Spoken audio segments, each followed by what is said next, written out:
are now tuned into the sounds of What Black Men Like. The number one apex in the world. I know there's something absolutely unique about these guys. Excellent podcast. Women standing up for themselves. Okay. We are back. Best podcast in the game. You are now tuned into the sounds of What Black Men Like. Welcome back to What Black Men Like, the Black Man's Lifestyle Podcast. This is yours truly, Mr. No Cap. Of course, we got the regular cast of characters in the building, minus Brittany Burner. She is out there living her best life. We want to make sure that when she comes back intact. So, Brittany Burner, you better be on your best behavior out there. But we do have my man, Mack.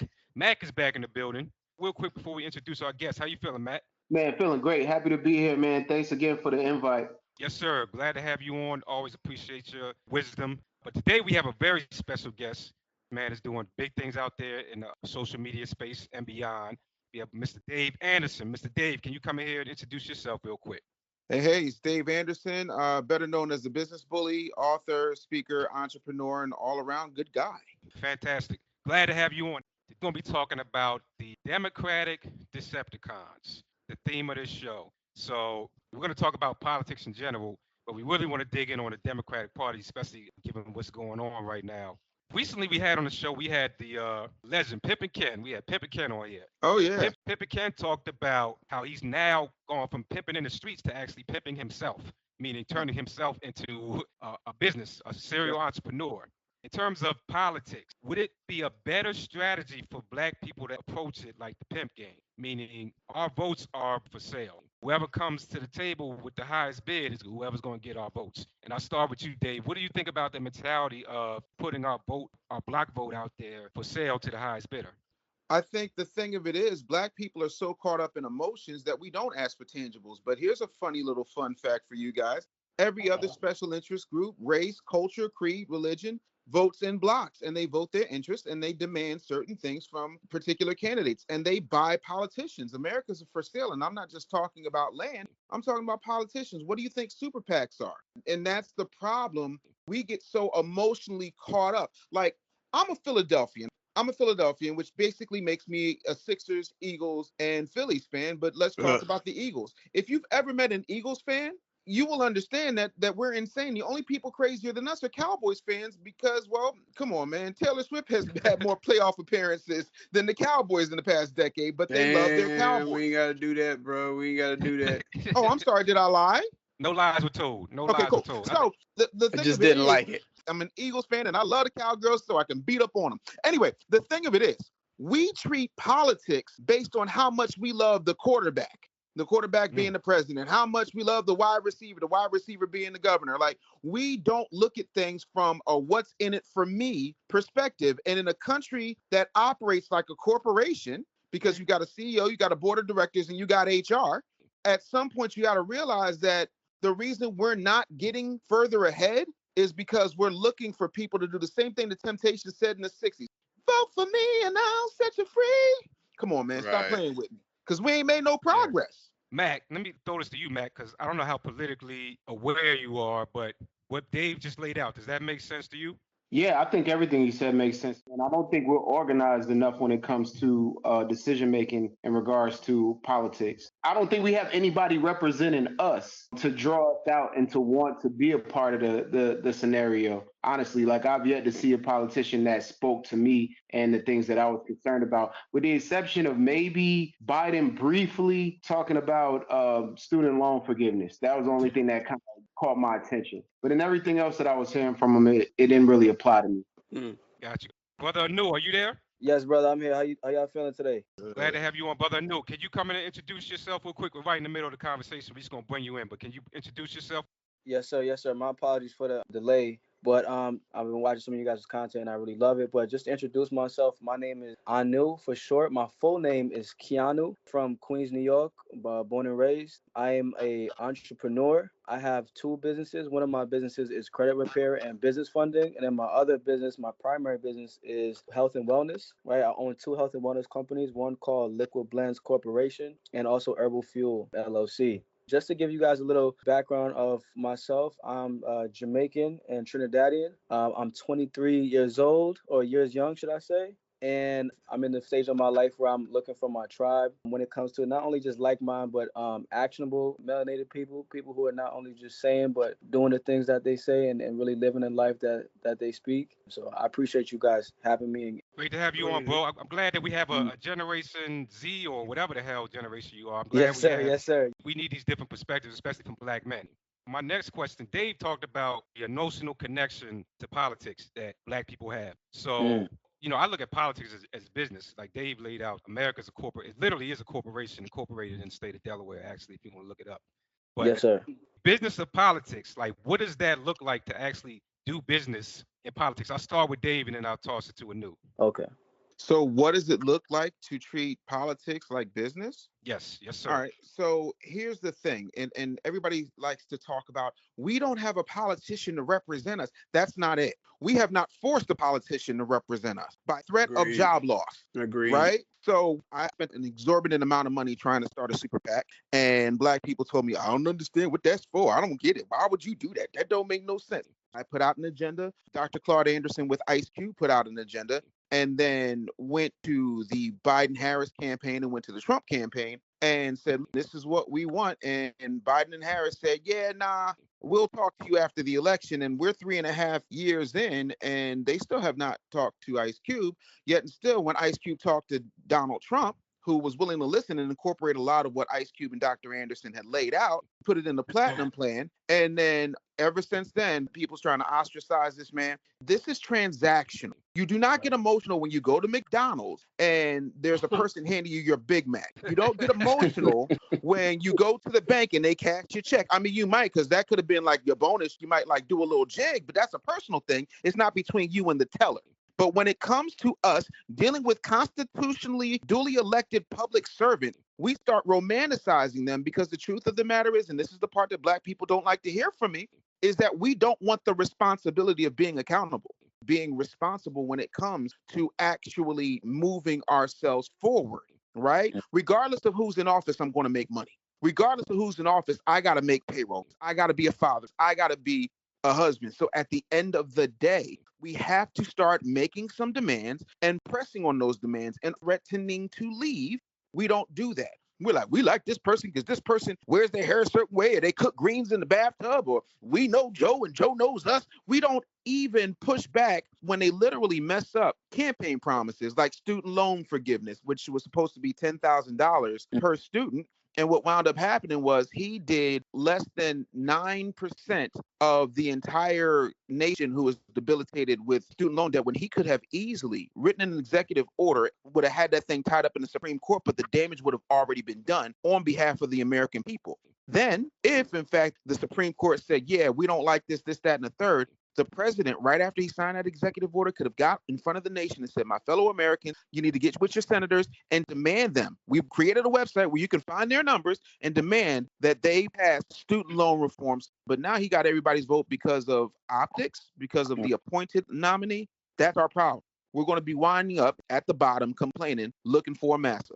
I don't think all black people are like that. No, there's no absolutes in the universe, but at a 92% clip of voting for Democrats, yeah, damn near all. 90. I don't. 90. Listen, bro, we can take time to Google it if you'd like. No. It's between 80. It's between 88 and 92%. Now that drops off about 40% when we talk about midterm elections that do not involve the president of the United States. But bro, I do this for a living. My numbers are real good. Right. So this is what I'm saying. I don't always believe everything that the media says, right? Especially the mainstream media. I believe they lie about everything. I believe a lot of their shit, I think, is designed to fucking cast spells on people. And then too, when you go to the voting booth, do you check black on yours? See, when you register to vote, you check black. When you go and you are getting your driver's license, you check black. So they already have that demographic information before you step foot in your polling place. Fair enough. So here's the thing. I don't believe all that shit, and I know not all black people think like that, because they have the Black Conservative Party.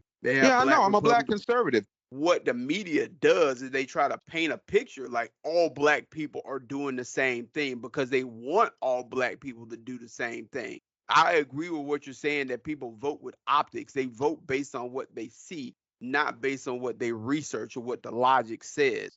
And I Sure. agree, absolutely. We do need to do our fucking research and we do need to treat this shit like a fucking business, right? As a collective. I believe that right now is a far wider margin of a split than the media is projecting it to be or saying that it is. I believe it's dramatically larger than that because, I mean, a lot of black people have woken up. And not only that, but the Republican Party, they started reaching out to black men in 2022. So, I mean, who the fuck can they blame? Biden made fucking what, 99 promises. He kept 21 of them motherfuckers, okay? All of the promises that he made to black people, he didn't keep any of them. The only Right. person that did something for black people, that it was exclusively for black people in modern history, was Donald Trump.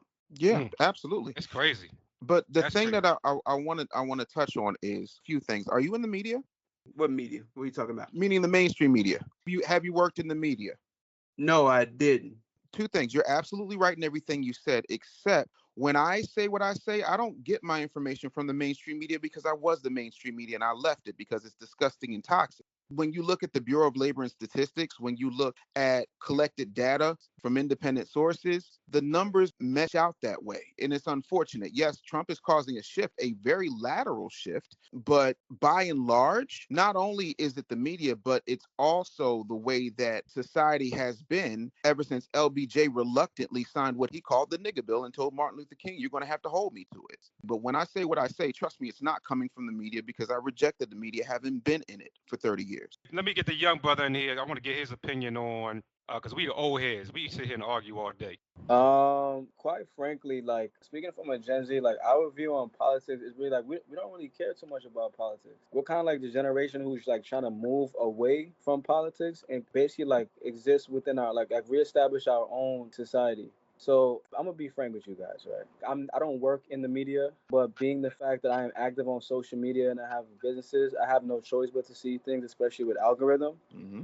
But my brother, Dave, it was right that was speaking just now. I appreciate your insight, and you are right. We don't have anybody who represents us, but at the same time, you are wrong as well. How? But I believe that we do have people who represent us. We just don't look towards them like how we look towards our quote unquote white saviors. The future of our community is in our hands. Because if you look around in our community, I'm talking about things that's concerned with either food, clothes, shelter. We have everything that we need. We are just not cultivating it to the level of where we don't need to vote. Because yes, we know like the government has certain controls and yada yada yada. But I believe, Gen Z believes that if we really cultivate our people, really find the people who can do the certain things, doing media, we find the people who own real estate and we build together. I really don't feel like we would have a need to vote because I believe that voting is really just the same aspect of going to church and crying to Jesus Christ. That same superior praising complex that black people have had since the Jim Crow era. Well, matter of fact, before Jim Crow era, from even way back. But I'm gonna be honest with you, like I'm Jamaican, right? I went to go to Ghana a few months ago, and even though African politics are crazy as hell, Right. I was so amazed to see how these people had a semi-sovereign community, meaning that couldn't do anything unless I had somebody's number to come pick me up, somebody's number to go show me around, somebody's number to go get food. And that's the thing that I realized that our melanated community is missing in America is we're missing more of that communal thing. I think if we really look around and see our people around us and our abilities, and really it just starts with self, I think we'll really start to realize that we don't need to go to these polls to vote. You know what I'm saying? We have everything that we need right here. Brother New, real quick, Brother New. From what I'm hearing, if what I heard is correct, there's more optimism than pessimism, but the optimism is in each other, not politicians. Facts. Can I point out a couple of things? First, I want to address the Ghana comparison. The one thing that Ghanaians have over foundational Black Americans is that in Ghana, Black people are the majority. It is easier to have a sense of community and group economics when you're the majority group. The other Yes. part of that is they didn't have their culture stripped away from them. And as a foundational Black American, I tend to value the voting process. I don't rely on it. And it's not about having one person rule over us or having other people solve our problems. If we're looking at people who look like us, who are beneath the poverty line, in the United States, they are in what is called a designated food desert, according to the Center for Disease Control. That is something that is called benign neglect. That benign neglect needs to be addressed by the representative government, according to the U.S. Constitution. So the reason we don't have chaos is that needs because to be addressed. That needs to be addressed by. I wasn't. No, bro. I'll let you rock. Can I make my point? Because I wasn't done making my point. When there is a disparity, because everything is supposed to be equal under the law, right? If there are areas where there are certain things that are supposed to be provided for by our municipalities, then those things need to be provided for. Now, as a person who deals in business on a very high level, you need permits, you need building codes, you need bids in order to build things like a Whole Foods and those types of things. I am a big proponent of community gardens and things of that nature. But even when you look at every Chinatown that's in the United States, yes, they practice group economics. You can't buy an ounce of land. But guess what? They all stood behind the president when he signed that Stop Asian Hate bill. So it's not either or, it is yes and. There's a sweet spot in the middle where we use the government that we pay. That's our money, and we elect them to do right with our money. And if they don't do right with our money, we have a right to say, listen, we're going to need you to fix this. That doesn't mean that we're relying on you to fix it, because make no mistake, they are our subjects, but we treat them like royalty because we're messed up in the head. And you just gave a very great point. You said the people are the bosses and the people are the ones who indeed hire. That literally confirms how much power the community have, which is why I'm saying if we cultivate our people, right, we do not need to look for an external power. Look, from a logistical standpoint. From a logistical standpoint, what are the three things that we need in life? Food, clothes, shelter. Great. How many people in your generation know how to hunt? Bro, I'm Jamaican. You're Jamaican, not you. Please don't pull this. I got a child older than you, bro. Okay. Let me try this a different way. No. Answer the question. How many people statistically in your generation, meaning Gen Z, know how to hunt? Have a hunting license? Because you said your generation, not just the Jamaican part of America. I'm holding you that standard. How many? Look, I'm gonna be honest with you, right? I'm one of 10, meaning that there's 10 brothers in my circle, right? And we're a group based off Caribbean heritage and Nigerian heritage. We don't need a license to know how to hunt. Our culture has taught us how to hunt and get food. Well, what I'm saying, my brother, is as long as we have those food, clothes, and shelter, we don't need anything else. So I'm gonna give you guys an example. On Juneteenth in ATL, right, I got the great opportunity to speak with Dr. Umar, King Consciousness. I said, Dr. Umar, what's one of the problems that you see in the Black community? He says, not only just the psychological level, but the food that we're eating. I said, okay, so you're identifying that there's a food desert? He's like, oh yeah, of course. COVID showed us. We were literally fighting over resources. So I'm saying if we had things like the community gardens, if we had the things like our own stores, if we had our own supermarkets, if we had our own resources, we wouldn't need to be looking to hire anybody, because what? We will be appointing ourselves. Okay, stop right there for just a second, because that's an important point. Here's the thing. You might not know this because you were probably 7 and no, maybe a little bit old, maybe about 10. Yeah, about 10 years old. Dr. Umar Ifatunde, the prince of pot pies. He wanted to build a school.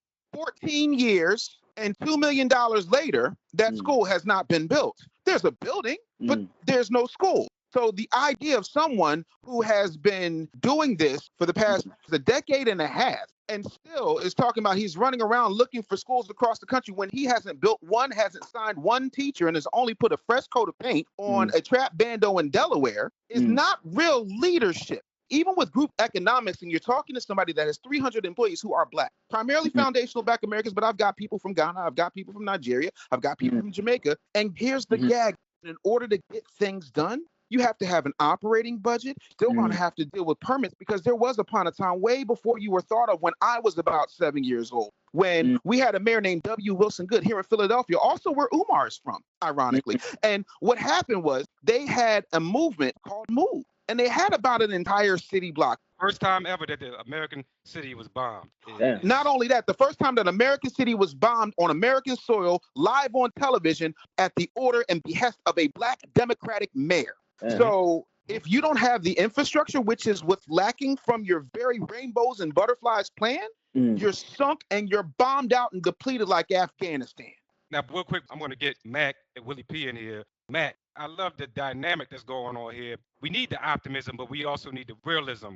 Well, I mean, I think you both made great points. I think it sounds great to be independent from the current government, but I do see what the brother was saying is that if you decide to get organized and go against the status quo, then it's going to be blood spilled. That's going to continue to happen. I don't understand politics enough to really dive too deep into it. I don't feel like anything that they say pertains to me. I don't feel like anyone is in my corner when it comes to politics. I've yet to see it, and that includes President Obama. Like, I don't see myself in any one of those politicians, and it's because they run their mouth and I don't see a lot of action. I don't really want to put too much into someone else leading me and directing me when I can direct myself. So I guess the question is, where do you find balance? I don't know that you can find balance in this scenario because it's like you either get with the program or get rolled over.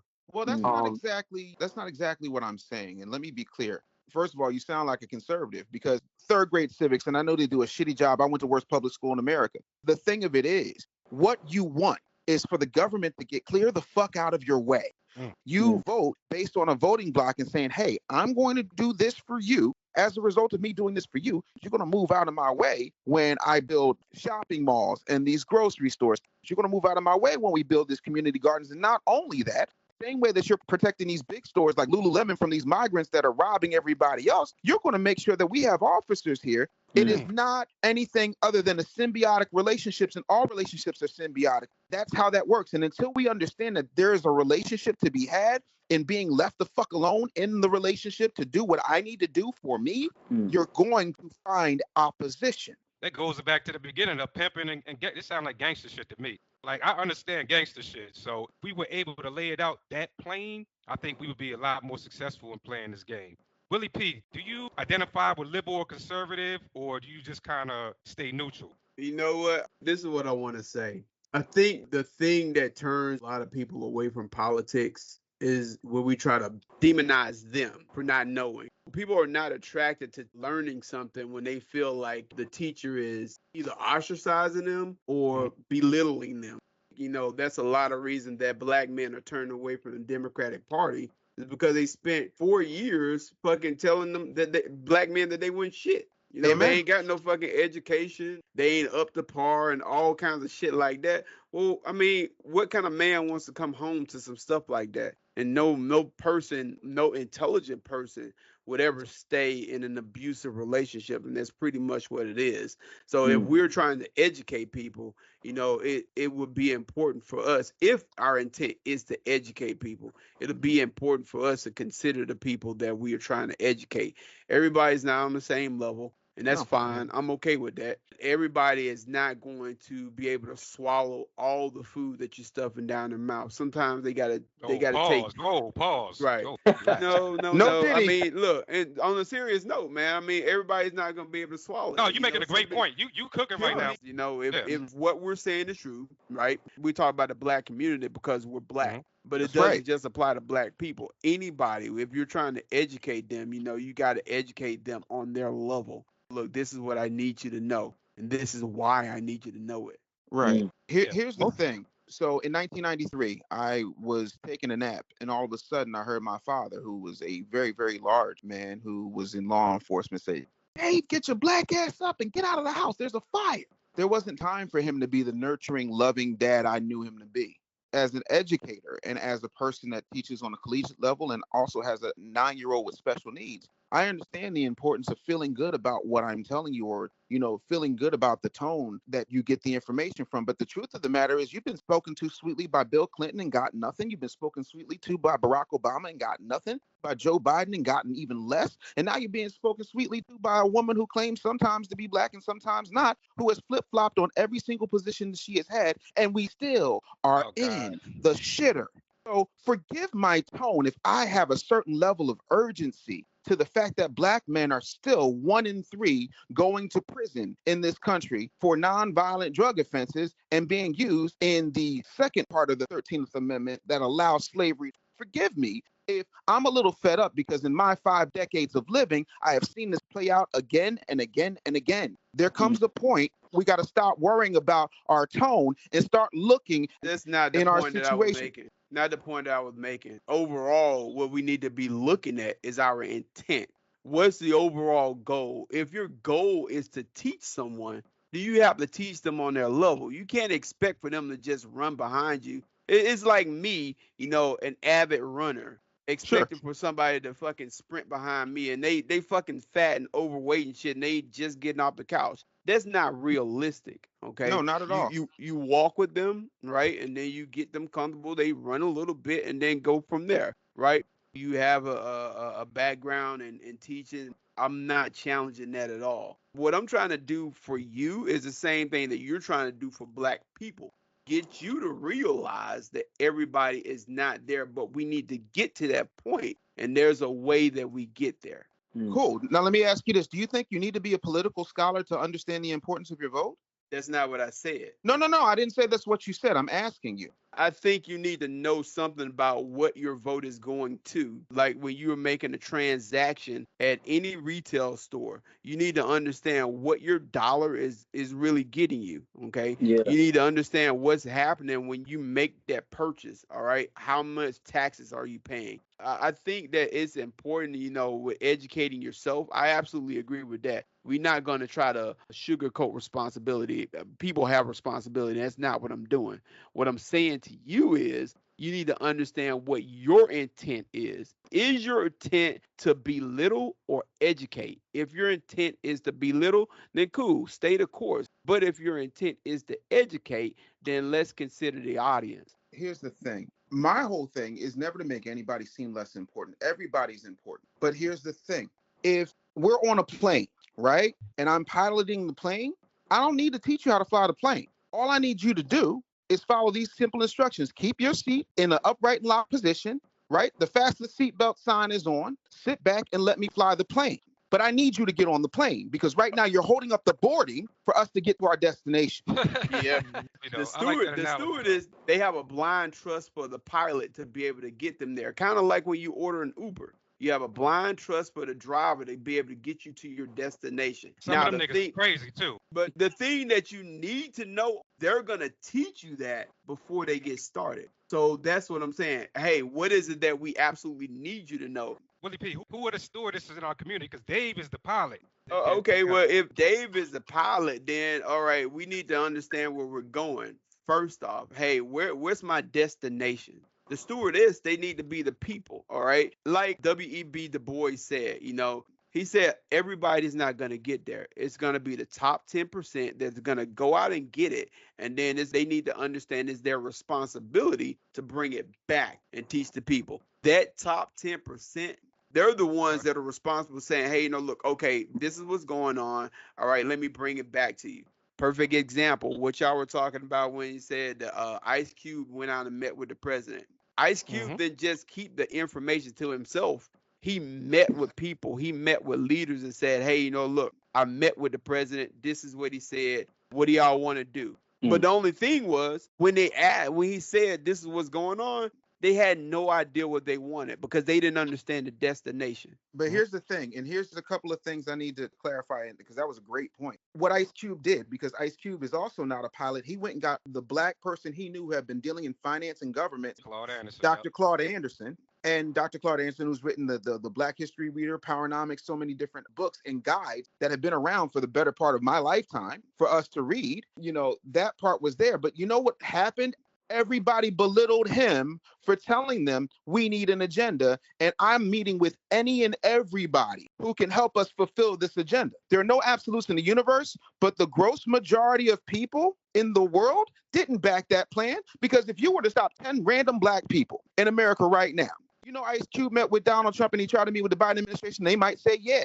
But then if you ask the majority of individuals what was in Ice Cube's contract with Black America, I guarantee you they don't know. Right. That's what I mean. But they do know that he met with Trump, trying to get something for our people. They automatically labeled him a sellout. Then they ostracized him and have been shutting him out ever since. All right. Let's throw a flag on the play real quick. All right. Because when people hear us saying all black people, or grouping all black people together, even though we may be speaking in general, everybody's not hearing that. They're hearing the same shit that the Democrats have been doing to us. They're hearing the same shit that the Republicans have been doing to us. They're hearing the same shit that the news media has been doing to us, and just thinking that all black people have a fucking hive mind and that everybody is thinking the same way.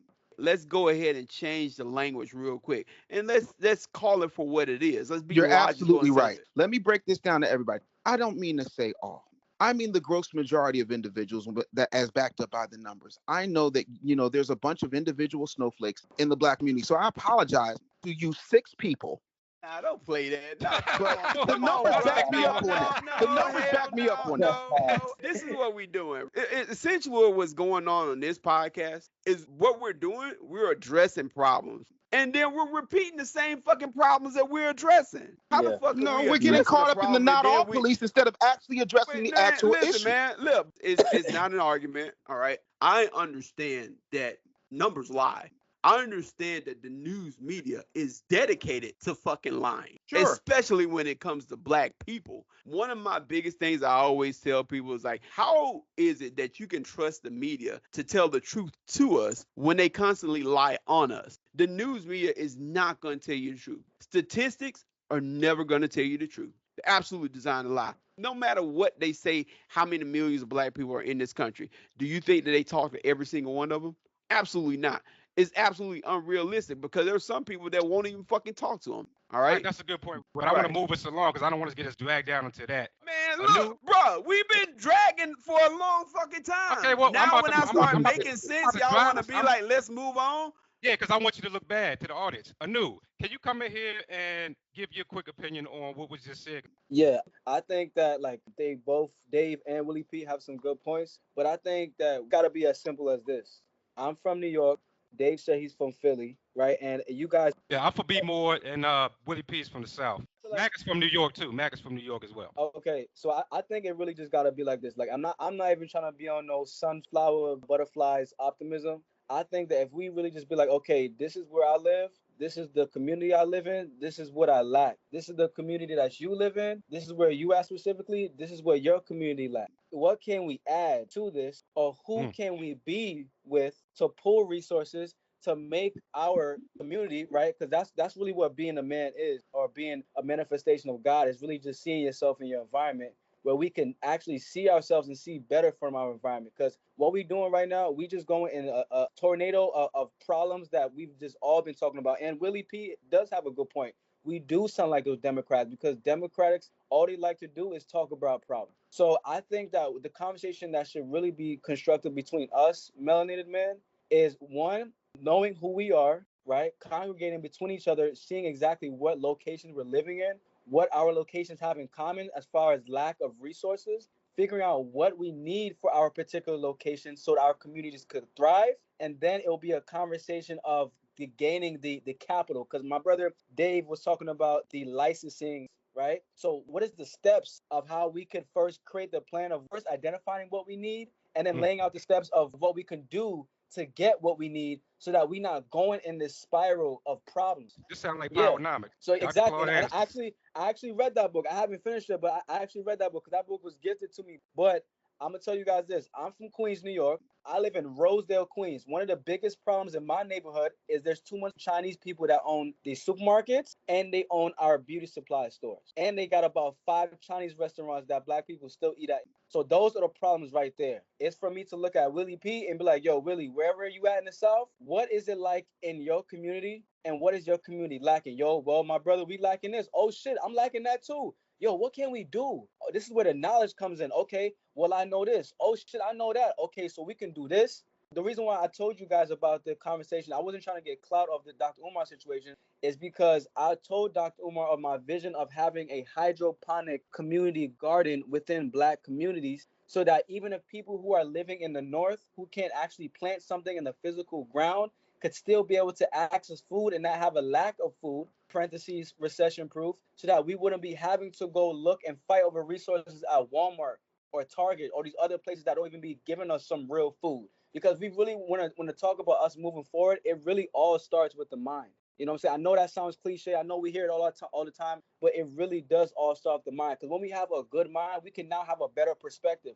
When we have a better perspective, we can now be aware of what? each other's environments and make the comparisons amongst ourselves to be like, okay, I'm living in that too. You're not the only one. You know what I'm saying? Because obviously Dave, very knowledgeable, you know what I'm saying, has a lot of experience, and I love his viewpoints. But obviously he's also coming from a place of the same experiences that, let's be honest, that we've all endured as black men in this country. But it's for us to really just get a grip of not only ourselves, but of each other, and be like, yo, this is what we can do to fix this problem. Because if not, we're just going to be another one of those podcasts that's just talking shit for views and feedback, but then not really giving anything. We're not creating any type of value. And that's really not even masculine if you really want to talk about it.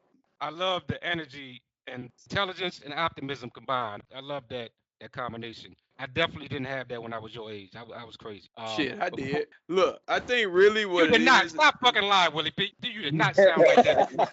Look, when I was fucking in my 20s, I was ready to change the fucking world. Yeah. But look, Okay. I think really what's going on is that we have great ideas. We have a lot of information and knowledge and stuff. Really, what the problem is that we need direction. I Not would to cut say you that off, as a I literally whole. just told you, this is the direction. Willie, Dave, the other Willie people that P. my bad guy. I didn't mean to disrespect Willie P. Right? The direction is the awareness. That's the first thing. We gotta be aware, because if we just moving without awareness, meaning that yes, okay, we've got each other together, but what have we got each other together in? What are we existing in? Basically, like how my father did, when I was younger, and bought a house that he couldn't afford the mortgage on. Like, yes, you got the family, you got the house, but what is your family existing inside of now? So I'm saying it's for us to have the awareness to see what is going on in each other's communities, what is the lack, and what is the way in which we can pull the resources. Everybody's saying one of the biggest problems in our community is what? Access to capital. So black people put trillions of dollars back into the economy every year. Our spending power is astounding. Now, as far as access to capital, we have access to capital. We just don't know what to do with it. That's what I'm saying when it comes to direction. When I say we, I say, you know what, black people, the black community as a whole. If the black community as a whole were to circulate the black dollar in the black community and start to, like Dave laid out in the beginning, start to go to these politicians and say, hey, no, listen, we have a $1 trillion industry. Why do we have to go to politicians? Listen to what I'm saying. You have to. You have to go to the politicians. You cannot. There's no way to escape government. There's no way around. You just said capital. Capital is a response to government taxation. So y'all telling me if I create a business plan, right? I get funding. Say if I get funding from a venture capital firm. Say they give me $1 million to start building community farms in black neighborhoods that lack. Besides me getting my license to be able to own real estate and that stuff, you really think that I'm going to have to go to a politician in order to continue that? Well, hold on a second. Did you get a grant? Did you get credit? Is it something that you have to pay back, or is it something they just gave to you? In this scenario, did you get a grant? Because if you got a grant, you got it for a reason. You got it so that firm that donated it to you, they can continue to do business with the government. It's called seed capital. That's the whole point of venture capital. They find investors that invest into your company. I'm sorry, excuse me.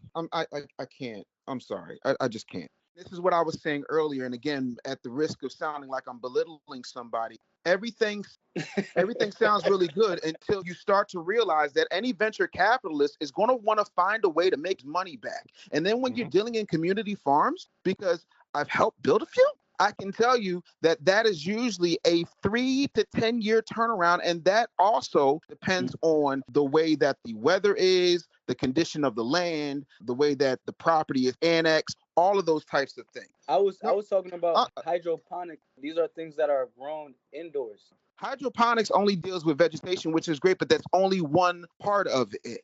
So the first thing you would need to do would be to conduct a feasibility study.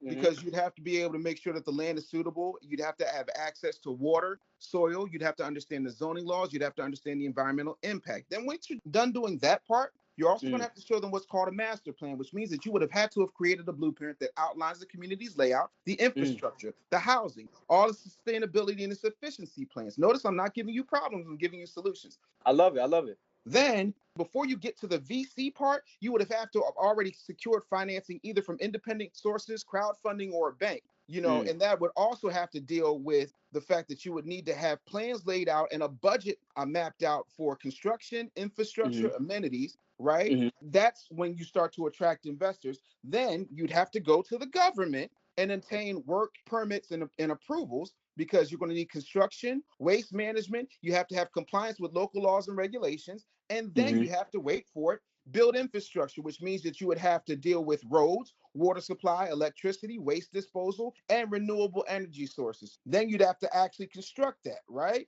Then you'd have to recruit and settle, because it's one thing, hey, I want to build this farm, but if ain't nobody going to come, guess what? They're going to come. Okay, so I guess I'm done. Okay, go ahead.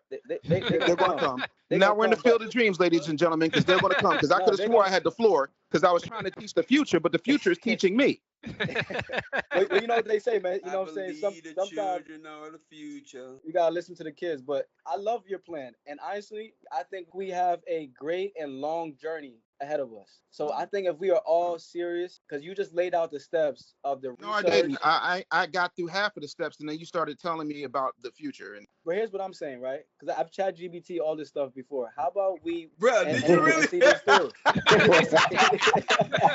bro, yo, we above, yo, we over 35. You talking about you chat GPT? I chat GPT'd it because I don't work with Claude Anderson. I don't work with George C. Fraser, but I've met with 4 presidents. Hey, fellas, this has been phenomenal. So much for this. Don't pull that out the bag no more, New. Nah, I was just adding some light to the situation.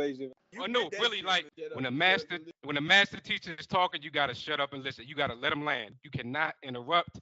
Like, your point may be amazing, but you gotta bite your fucking tongue. And if you really want to do this, you really gotta bow your head and be like, okay, that's how manhood works. That's how rights of passage you're right. work. I apologize, Mr. Dave. Continue. I didn't mean to cut you off.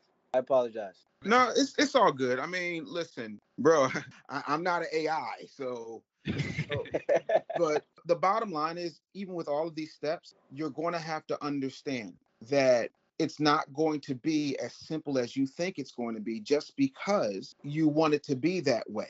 While I understand the optimism, we have to temper that with some realism and some experience, right? Listen, my bad knees and bad back would love to be 23 again. Unfortunately, I'm twice your age. As a result of that, I've lived long enough to see how this plays out. Everybody is cool with the concept part. As you begin to move down this road, there's going to be so many people who are going to fall off, right? Not everybody, because there's no absolutes in the universe, but people start to fall off when the sexy part doesn't happen. And I will submit a few things to you that I want you to Google when you got nothing better to do, or you can chat GPT. Look at what happened. Look at what happened with Akon City. Akon City has one half of a building up and a mural with Akon's face on it. And after everybody got all excited about the fact that Akon was going to build Wakanda for real, it went nowhere. Partially because a lot of it was some bullshit, because everybody was talked to so very nicely. You notice none of us, nobody who deals in finance, nobody who deals in economy, not a Damon John, not a Dr. Claude Anderson, Boyce Watkins, nobody touched it. Yeah. To quote Umar, you don't find that suspicious? Because we knew that all it was optimism and hype. Yeah, and right. So what I'm trying to get you to understand is you have to put these things in phases. And part of this comes because you have a different cultural frame of reference because of your ethnic background. You're used to a certain level of community. That ain't happening with Black folks on this level, right? You also have to find the nuance of who's going to be in charge of security, who are the educators, where are the contractors, how will they be paid? All of those things have to be factored out, and you have to do it in phases. That build out for communities, is going to take some time. See, we talk a big game. We've grown in gun ownership over the past 8 years, but most of us don't train. The majority of African Americans are not physically fit. I know I used to be 561 pounds. I'm 249, and I will break every bone in your body. What I'm trying to tell you is we're not prepared for what it takes for us to govern ourselves. And even if we were, so many of us would not fall in line under that because it's too hard. And the Wi-Fi is not as good. The water doesn't trickle as hot as it did in my shower in my comfortable condo. Are you prepared to spend the next 13 years working on something that could blow up in your face? Oh, that was good. That's good right there. This might take 15 years of your life. Are you really prepared to put into realization what you're talking about? That's one of the most powerful messages that can come out of this episode. I know I am a young man, and in my experiences, there's a lot of things that I've like had as far as like hardships, right? There's things that I've went bankrupt on. There's a lot of low points that I've hit as far as losing in investments. But the impact of this project that you guys are that we're talking about, as far as seeing it through until I'm like 37 or 38 or however long it would take, no, I haven't felt anything like that. I believe if I have my brothers beside me and I have the right community beside me, I'm willing to go through anything. Because I feel like, I know this kind of sounds kind of rhetorical or kind of cliche, but I feel like if I do have people around me, I do have a sense of community and strong men who've come before me as I'm speaking to you guys now, it wouldn't really feel too much like a setback. It would just feel like another barrier that we just got to just get past. Like, I know the legalities and the things that we got to get through and the willpower, and he's right, because I know how that feels. I've had group projects where, we were all talking that conscious shit, and 2 days later, what I'm saying, nobody's joining the group call no more. I'm in the midst of looking for my tribe, looking for my community, because I'm looking for people who have the same willpower. I know we probably ignorant to certain things, or I knew, you a young dude, you got the will, but there's some things that you got to learn. I'm open to that. You definitely held your own in this conversation, and in this, I don't know if there's a lot of 23-year-olds that could have held their own in this, so I'll give you props for that. Dave, before we end this, can you give us, if you can limit it to one tangible solution in terms of doing this politics things the way it needs to be done? Yeah, so let me give you something that's tangible, right? I built a relationship with a state rep who then decided to come and work as a city councilman, right? And I backed him not only with, my media presence, but also financially. So much to the point. Do you remember when those guys got arrested at the Starbucks for trying to go to the bathroom? Yeah. The black in guys, New York, yeah. right? No, that was Philly. It was in Philly. Okay. Yeah, Philly. It was By some fucking bike cops. Yeah, watch this. I called that same politician. He said, "Don't worry, Dave, I'm already on it." And the next day, the CEO of Starbucks was here. A lot of the stuff I do, you've never seen, but it's affected you to this day, whether you realize it or not. You got politicians owing you favors because you showed up for them in ways that they couldn't show up for themselves. That's where magic happens, and it's very tangible. How do you hold him accountable, though? It's the golden rule. Whoever has the gold rules. You want to know why politicians will promise you the world, and then all of a sudden they flip-flop on their position like Kamala Harris flip-flopped on fracking? Somebody cut a check. You want to know why it went from don't ask, don't tell in the military, gays can't get married, to Barack Obama and Joe Biden saying marriage is between a man and a woman, to everybody's allowed, and you got men with titties sitting on the White House lawn. Somebody cut a check. Hey, yo, drop the mic. I can't compete with men with titties, okay? We got to end this.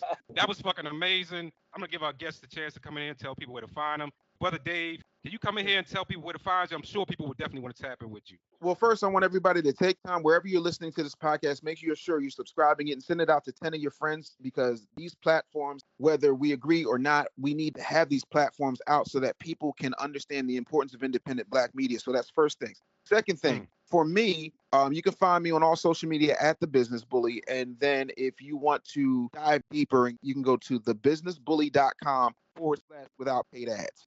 Pleasure having you on. Fucking pleasure. Brother Anu, come in here and tell people where to find you at. On all social media platforms, you guys can find me at _Anuthis, ANUTHIS. You guys can go and also check out my two corporations, which is Herbal Fuel with my health and wellness companies, drinkherbalfuel.com and liquidblends.com. If you guys also need any help with funding or credit, I'm your guy. You can also book a consultation with me in my link in my bio on my Instagram. I appreciate you guys. Pleasure having your perspective on here. What Black Men Like, best podcast in the game. We did it again, y'all. Out of here. Deuces.